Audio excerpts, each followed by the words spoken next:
you're struggling with, so I know specifically what we should talk about. So this was the only request emailed to me, like, last night, aside, like, I don't think anyone else emailed me anything earlier. And they said, I don't quite know what to do with this, like, end part of the equation that has this negative or this minus in front of the parentheses. And I want to try to encourage that, like, now, if you're at home alone, this would be very tough. Oh, we're getting into Home Alone season. I love Home Alone. Such a good movie. So did I, actually. I put it on while I was doing chores the other night. All right, so I would like to encourage that, like, guys, your brain power in this room is enough to solve any of these problems. But you might have to put your brains together. There might be one problem only one of you can solve. But, like, if that person shared their knowledge, it would probably get all of us to that solution. So can anyone advise what you think we're supposed to do with that, like, minus, negative, whatever, in front of the parentheses? Vivian?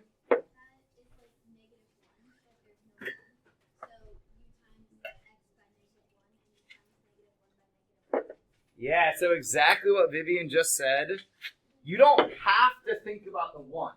You don't have to put the 1 either. But that is like a negative 1 timesing by that whole parentheses. Which we know, guys, if there was like a 5 in front of that, you'd be like, oh yeah, distribute the 5. That negative works just like a number. And that negative, or we could call it opposite, right, is going to go into the x, and also going to go into that negative 1. This is from 5.2.4. This is problem 61.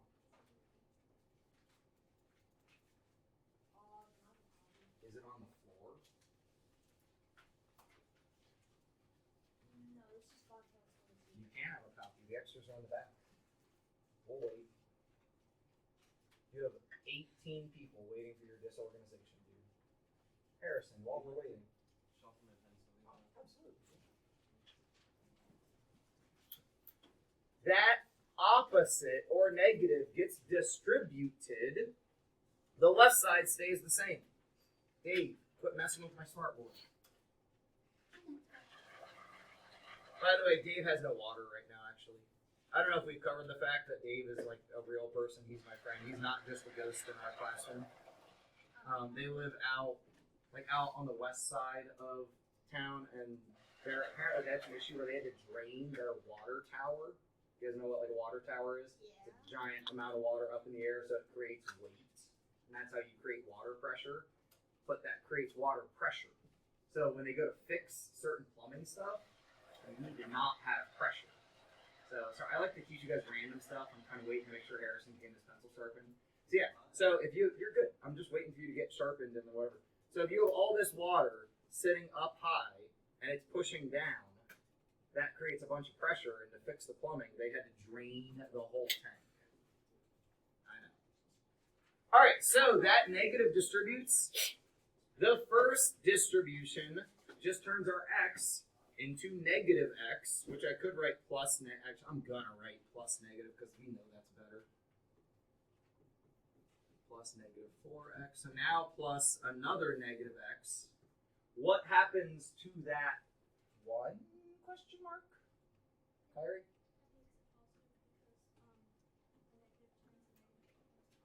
Yeah, it's really negative 1, and the opposite of negative 1 is positive 1. And now we algebra. Right? I don't know. Well, that is part of algebra. Is combined, like, so that is simplification. So Kyrie's like not loud enough for you guys in the back to hear, but she said, well, we need to combine like terms before we can algebra. You're right, but that's part of algebra. I just like to use algebra as a verb. Like, now we dance, now we walk, now we algebra. Like, no, that's algebra. That was so funny. That was the funniest joke I've ever heard. More questions about this one, because I don't plan on taking it any farther, because now you know what to do. And I see people scrambling to write things down, which tells me you didn't try to do it on your own, which this one was kind of tough. I'll give you the credit, this one was kind of tough. Here's the other thing about the checkpoint problems, though. Notice how this says, check your answers by referring to checkpoint 5 materials in the back of your book. What? We don't have a book? I didn't give you a, You do. If you really want it. Here, Carter, you want it? Yeah. Or if you go to ebook, don't do this right now because you don't have Chromebooks out, right? If we go to chapter 5, if we go to 5.2.4, where that came from, if we go down to that homework problem, checkpoint 5, solving equations, boop. Hey, look, it gives me a whole lot of help materials, shows me what I'm doing, gives me these reminders of how all this works. Problem, remove parentheses, simplify, add x, subtract each. Like, it shows us what we need to review this stuff, and it also walks through each of the problems. It gives me the answers. Guys, use your resources. All it takes is going into the ebook, finding that homework, right? But then it jumps you to checkpoints. You could come right to the checkpoint area, but if you go chapter 5, right, 5.2.4, we go find that problem. We can go look at all of those being solved, but I'm not going to spend too much time showing that because you guys can do that on your own. Request from me is to review our fraction busting from like 5.2.2 or 5.2.1, but it's also on 5.2.2. So guys, on 5.2.1, you should have had this written down, filled in. Everyone, like, look at your 5.2.1. I'll give you a second because I know we were just on 5.2.4. Look at your 5.2.1.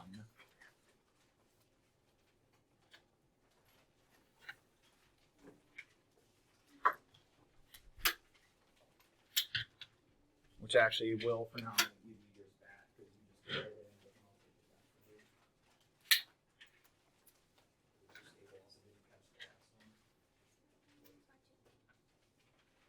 I think I misspoke. Do I mean 5.1.2? Am I getting dyslexic? Yeah, 5.1.2. So it's in that stack. Well, I think we need to get you a math binder. My bad. I apparently got dyslexic while typing this. If you find yourself switching numbers around by accident, that's not a rare thing. It's like a certain type of, not quite dyslexia, but it's like numerical dyslexia in a way. So we wrote down what was happening up here. But I think some of us didn't totally like absorb it. And then when you went to practice, you just made up your own like what to do. I'm not going to do 18 for you guys. We'll probably do 68 together, at least part of it.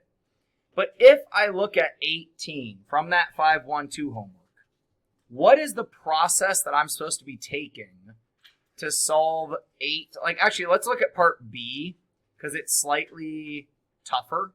Part B is definitely tougher. So actually, y'all have graph paper. Write part B on your graph paper, because I'm worried that even though some of us put down answers and I maybe let them slide, that we're not totally confident with it.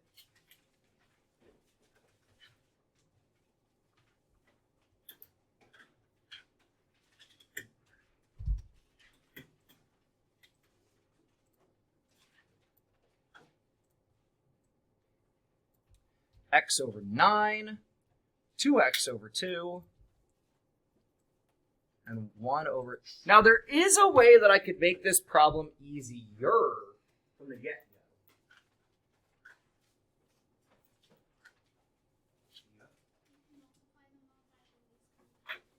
We can, but we actually, there's something I can do first. Like, when you look at a problem, you should always be looking for, is there any simplifying before I start? Since it's 2x over 2, you could just have x instead. Guys, 2x over 2? What's 2x divided by 2? 1x. So this is really x over 9 plus 1x equals 1/3. Now, some of you did not realize that, and that's okay. You just then worked with bigger numbers than you had to. So now I'm working with denominators of 3 and 9, and if I really want to write it, there's a difference, but that doesn't matter. The denominator of 1 doesn't really matter. So now, Eva said what we need to do, but I want to show why.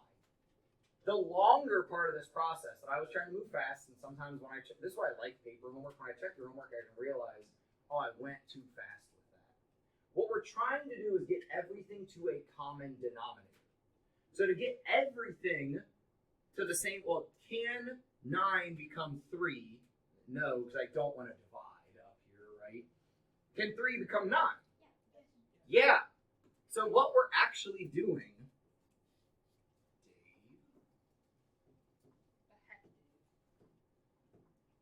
Dave, he really is. He beat me by like 100 points last week at game night. It's really made me sad. Dave's an opposition.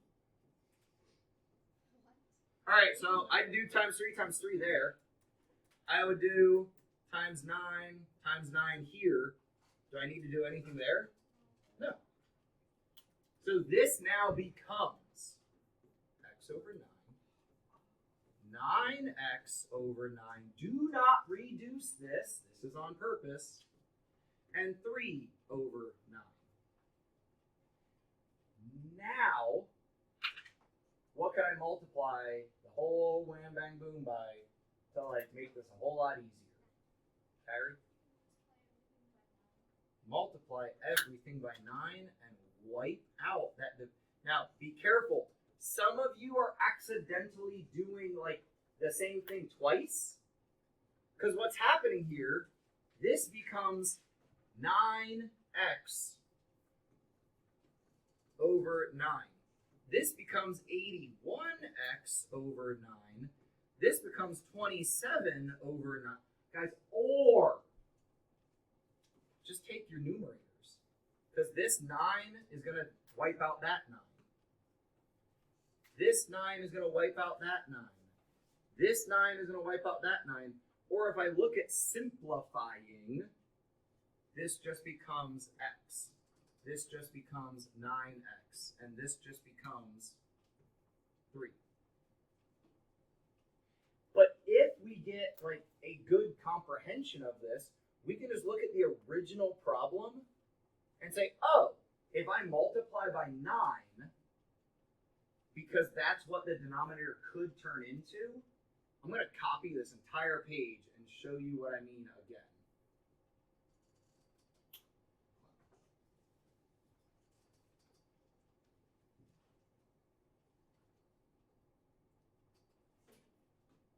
Instead of doing any of this, because this is the real fraction buster like way to save time and why it's like a special trick. But you don't have to use like the special trick of it.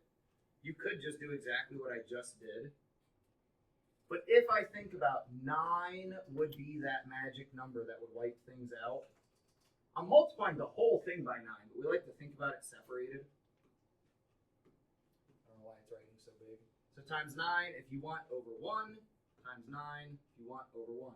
If you take the time to think about it, this becomes 9x over 9, this becomes 9x over 1, this becomes 9 over 3. But what it's going to actually turn into, that wipes out that. We get just x, 9x. And what's 9 divided by 3? 3. So that's what's actually happening here for multiplication. X plus 9x equals 3, which is exactly what we got on the last slide, just after a couple more steps. So if you look at your closure, I want you right now with a partner to do B. Forget A for a minute, because it's easier. We're going to do B together because it's tougher. Do B. If you want my advice, take it the slow way at first. Get them all, like literally manipulate them all to having a common denominator. And then wipe out that common denominator, and then solve. I'll give you a couple minutes.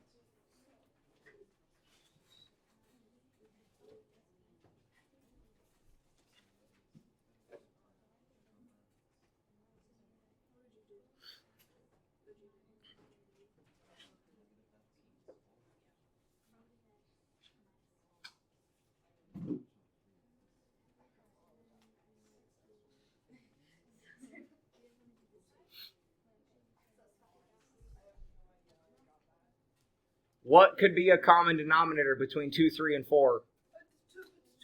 12.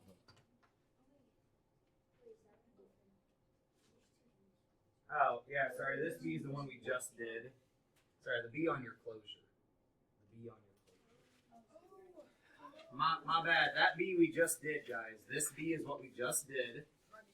How about you doing B on your closure? It's 68. I think it's the last one on the back, the last one on the front, like that. On your closure that you just picked up. On your closure. Do you have a math binder? We're in good. Yeah, we need to take better care of our papers. You're lucky that I'm going to accept this time. No, next time, seriously, if you turn in papers like this next time, I'm not accepting it. Like, would you make your own holes? Go to a hole punch, dude. Appropriate? Like, you can't just claim, well, it's not the best. Ha ha ha. Like, no. It's not appropriate to turn in garbage looking work. At least not if you want to check. Yes. We're doing the fraction stuff. Do we end the one? I mean, not really. That just clarifies the denominator. I mean, it depends what step you're talking about. We'll go over this together in a second.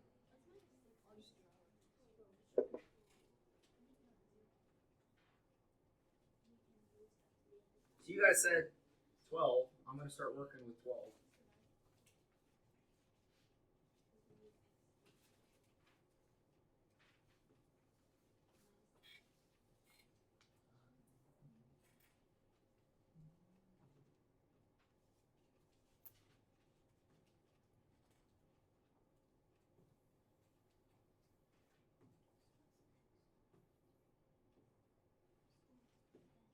You could start by just doing times 12, but then you better make sure you know what your other steps are.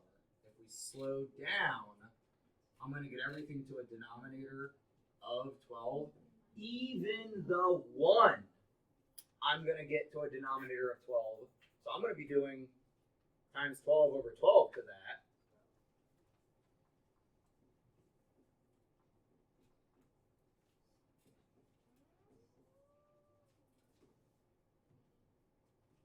Question, Harrison?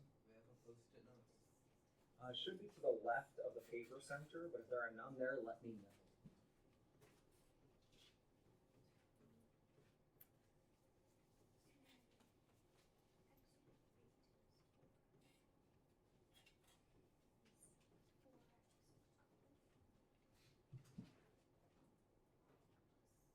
So what I did was manipulate every value to have a denominator of 12, even whole numbers. We want everything to have matching denominators. Questions on how I got to all my denominators of 12. So now, if I times 12, it cancels out all the division by 12. So if we times 12, it cancels out all the divisions by 12. If we times by 12, it's going to cancel out all of those divisions by 12. So what are we now going to have? Funny thing is, I bet some of you didn't realize I repeated the same thing 3 times. What do we now have when we start to simplify this? If these cancel out, what's the first thing I have? If this cancels out the division by 12, if this cancels out the division by 12, if this cancels out the division by 12, and now you're ready to go. So much easier to work with now that we don't have fractions. Questions? Carver. So from the beginning, I think you kind of already explained this, but I just want to make sure. So when you get a lowest common denominator from all the fractions, including the 1, and then if you just multiply it by the lowest common denominator over 1, would that just like solve it to like where we are now without the extra steps? If I write out the work, which is why I keep color coding and changing things so I can just... So watch, if I write out the work, I'm still going to get exactly to this answer. But if I write it out, it becomes 40... Come on, Dave. have to show them this video at game night tonight. 48x over 12, 36x over 12, 144 over 12. 6 times 12, 72. What is 48x divided by 12? 4x. What is 36x divided by 12? What is 144 divided by 12? What is 72x? We get to the same place. So that extra step in the middle isn't necessary, but if you're still trying to comprehend what's going on, it might be a good thing to do.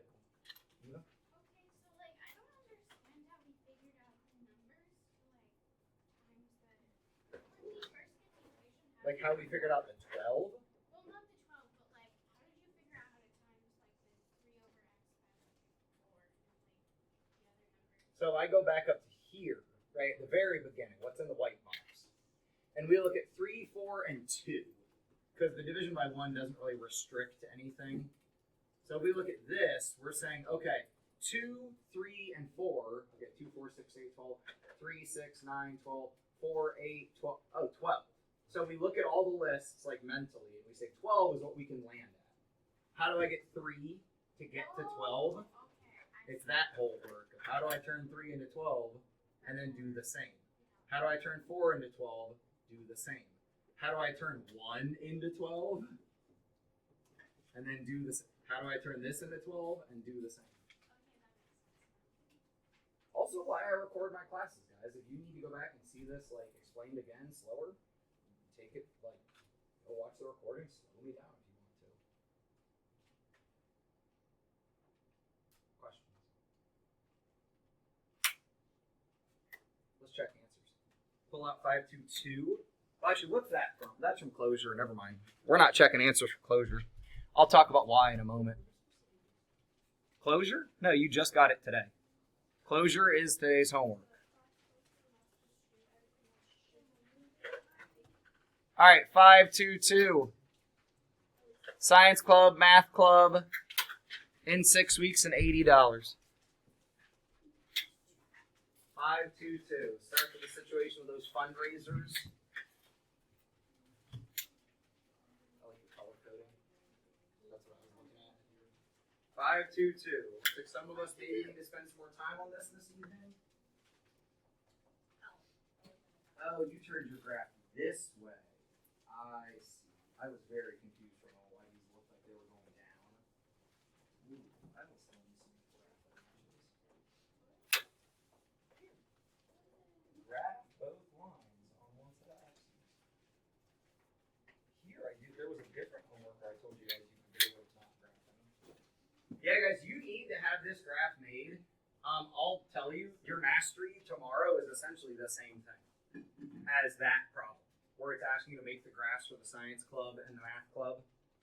Essentially tomorrow, and I'll show you the mastery today. Like I will show you what you're going to be asked to do. But tomorrow we're at least starting our chapter 5 mastery. Don't worry, it's a team test. You get to work together. So not only do you get to use whatever materials you have and stuff you've written down, homeworks that you've done, you can use each other on this one. Questions on 36 or 37?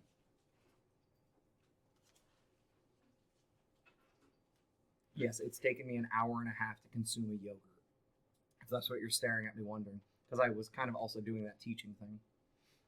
Mrs. Fisher's out today, so I was helping her sub make sure that everything was ready to go. All right, moving on down. Guys, please do not just be writing these things down.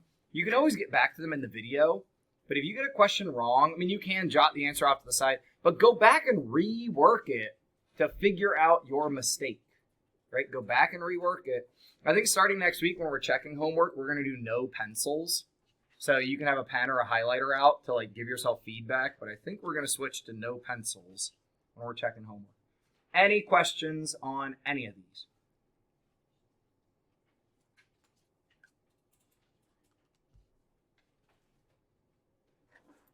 Five, 2, 3. 47 was a typo, but I realized even if you use the typo of 12x, she's still wrong. Either way, she's wrong. Whether we use half x or 12x, either way, she is wrong.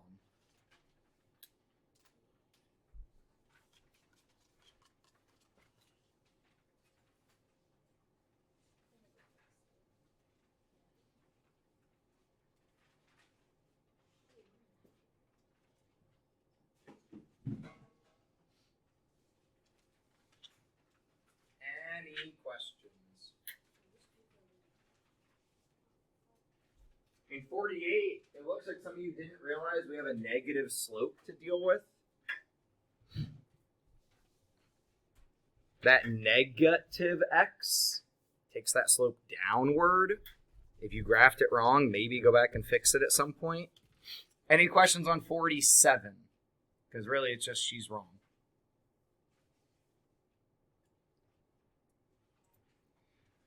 51 had a trap door when they talk about total. How many times should she expect to have at, bat, or no, never mind. That's not the trap door. There's another one on a different homework.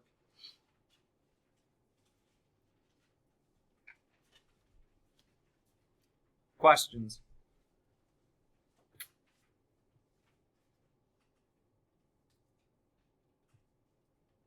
Guys, now is not when we should be doing our homework. I see a lot of pencil movement. It's making me worried. Eva? Okay, sorry. Okay, so the thing is, I don't think I understand, like, how to, like, take the equation and put it on graph points. Sweet, let's do that. Which, you want to do like 48 together? Guys, exactly what Eva's doing is why we spend time talking about homework. So let's talk about 48 together. I am going to start by making some axes. I don't know if I'm going to need the negative quadrants, so I'm probably just going to put my axes near the middle to kind of default to that. Again, ruler will save you lots of time. Even if you have a broken ruler will fit in your binder better. Just by the way, I have lots of broken rulers. If you would like to borrow one, have one. So, we have parts of our equation that tell us what to do. Those two parts of the equation are, who can give me one? When I look at 2x and negative 3. Carter, give me one of the parts. The y-intercept. Which one is that? -3. So the constant value is always telling us our y-intercept, which is because if I wrote down my equation but replaced x with 0, if x was 0, right? Instead of x, I'm going to say x is 0. What does y come out to be? -3. So when x is 0 on the y-axis, right? When x is 0, boop, boop, boop, -3. So there's the y-intercept for this equation. Questions on how I got to that y-intercept? The 2 tells us the... Nobody? The 2 tells us, shout it out. Growth rate. The growth rate, which we nickname the slope, which is the vertical change. If you want to draw a little picture to help you out, maybe. Over the horizontal change, which we call delta y over delta x. Those triangles mean change. Those triangles mean change.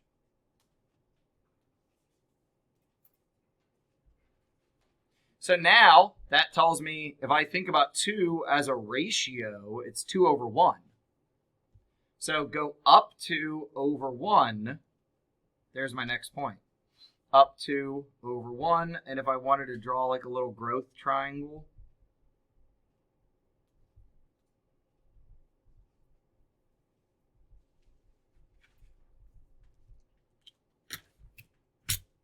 and there is our first line. We could also go down 2 over 1, right? So be careful. You want as many points as you can to make the best line possible. Because I could also have a point up there. Sorry, so I'm using my whole, I looked at the whole span of this graph space. Of course, you might have put your axes somewhere different. But I would assume that we're going to use all 4 quadrants as opposed to assuming the other of we're just going to use one quadrant. That would be dangerous. This 3 is our y-intercept. 1, 2, 3. Boop. What is the slope here? That's not the slope. It needs to be a number, like a fraction, a ratio. Negative 1 over 1, right? Because negative x means negative 1x, and negative 1, if I make it a ratio, is negative 1 over 1. Down 1, right 1. Down 1, right 1. Down 1, right 1. Down 1, right 1. Down 1, right 1. Down 1. Up 1, left 1. Up 1, left 1. Up 1, left 1. Up 1, left 1. And then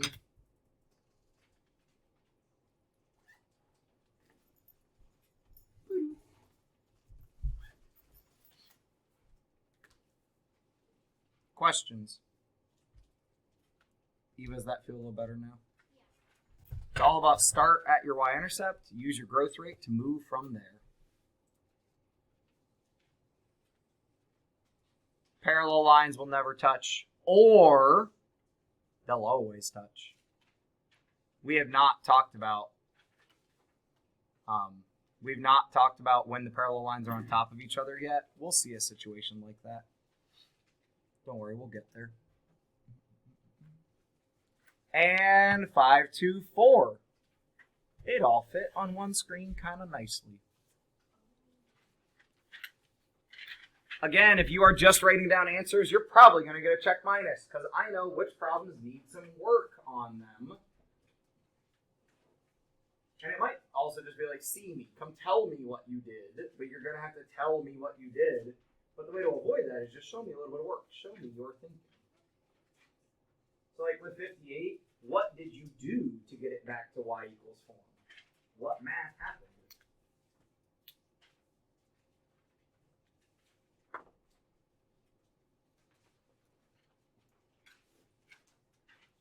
Quite frankly, I love the mastery assessment that I wrote for chapter 5. Yeah, Arnya?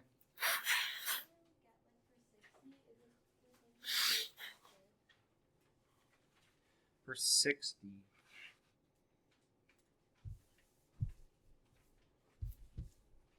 I got Will's copy of 5.2.4.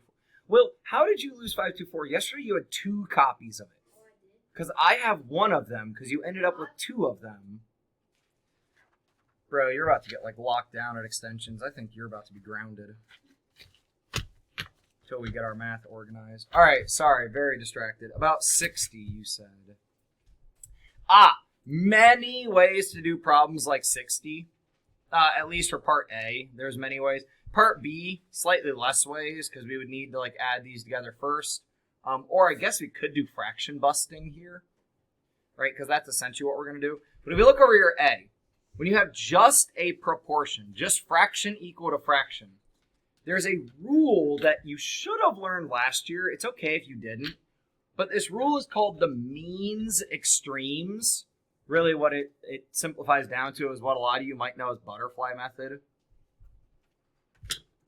If you take the products, what does product mean? Add, subtract, multiply, divide. Product, what's it mean? Multiply. If you take the products of the diagonal, the cross products, not across, cross meaning diagonal. So 3 times x, 2 times 4, they must be equal to each other. And where this rule comes from is like 1/2 equals how many eighths? What's 2 times 4? 8 times 1? Any equal fractions you set up. 1/3 is how many twelfths? What's 1 times 12? 3 times 4? This is always true. Your cross products will always be equal to each other. So we set this up and we get 3x equal to 8. And this is when fractions are better. After I divide by 3 on both sides, 8 divided by 3 is way nicer than writing 2. My brain got ahead of myself. 2 point, what's this turn into? 2.6 repeating forever. Your calculator will tell you there's a 7 at the end. That's a lie. Your calculator's stupid. Caroline? You're just holding up. Feet on the floor, please. We don't want people leaning back. We've had somebody fall and hit their head. It's not cool. When I have to worry if someone got a concussion in math class, I shouldn't have to worry if someone got concussed during math. So over here, you've got some options. We could do fraction busters. Like we could multiply everything by 12. Or we could do like times 3 times 3 times 4 times 4. Get these to a common denominator of 12. Add them together. And then solve just like we did over here. Or you could use fraction busters. Mess with this side also. Get this to a denominator of 12. And then we can wipe the whole thing out by multiplying by 12. So to show another example of fraction busters, because you guys are very quiet, it makes me scared. This would be 8 over 12 equal to 3x over 12, 4x over 12. If I multiply everything by 12, all the divisions by 12s are gone. So now we get 8 equals 7x. I should really show that I'm going to do times 12 on both sides. And that's how we end up with those answers. I want to show these again before we have to get out of here. So what's due tomorrow? All the homework. 2-2, 2-3, 2-4. No closure. Hold on. Closure, you can turn in tomorrow if you get it done. And I am going to tell you a secret that's not a very well kept secret. At least if you used the ebook last year. Let's say you happen to go to the ebook just because you're like looking at the closure and maybe you thought you'd go check for homework help. Is there homework help on these problems? Hey, everyone stop moving your hands and look at the screen. I came to the ebook and I went to the closure. I want to get you to lunch, but you need to see this because I bet you some of you are going to be like, holy crap, that's awesome. There's no homework help on closure until... I'm a full screen just to see this easier. Scroll past the problems. I cut out the final problem where it's always like, how do you feel about this? I know how you feel when I grade your stuff. Look what happens if I come all the math vocab that we talk about through this. If I need to know what something is, click on it. It refreshes your knowledge on it. But wait. Answers and support. Oh, hey, look, if I struggle on problem 62, if I need help, I can come to any of these locations. If I want to check my answers, there's the answers. If I need help on 63, go to these locations, or go check these problems that you already did on your homework, or there's your answers. You can check your own answers for closure. You don't need me to check your answers. You can check your own. All right, have a great day. Head out to lunch. Ciao. Yeah, my advisory is still doing advisory lunch. Yeah, that works. My advisory, you can leave your stuff in here if you want. Here, are you ever going to take your set of pens or markers or whatever those are, like, home with you on a consistent basis?